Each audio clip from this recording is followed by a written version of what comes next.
13 বছরেও উদ্ঘাটন হয়নি সাংবাদিক দম্পতি সাগর রুনি হত্যাকাণ্ডের রহস্য।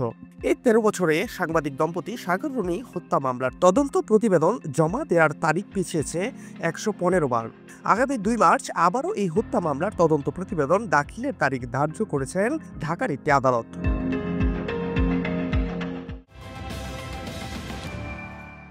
48 ঘন্টার মধ্যে এই আলোচিত হত্যার রহস্য উন্মোচনের আশ্বাস দিয়েছিলেন তৎকালীন স্বরাষ্ট্রমন্ত্রী সাহারা খাতুন। যাতে করে অন্তত 48 ঘন্টার মধ্যে এই হত্যাকারীদের যাতে ধরা যায় সেইভাবে কাজ চালিয়ে যাওয়ার জন্য আমি নির্দেশনা প্রদান করছি। কিন্তু কেন 13 বছরেও কুলকিনারা হয়নি এই হত্যা তদন্তের? আজও উন্মোচিত হয়নি হত্যার সঙ্গে জড়িতদের নাম। মামলার অগ্রগতিও হতাশাজনক। এই দম্পতির হত্যা মামলার তদন্ত প্রতিবেদন জমা দেওয়ার তারিখ পিছিয়েছে 115 বার।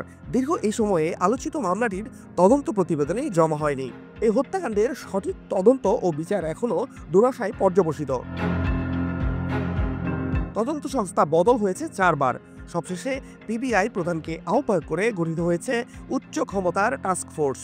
এবার হত্যার রহস্য উদ্ঘাটনে আশাবাদী পিবিআই প্রধান ও বাদী পক্ষের আইনজীবী। তবে আশার বাণী শুনতে শুনতে ক্লান্ত পরিবারের সদস্যরা চান ন্যায় বিচার।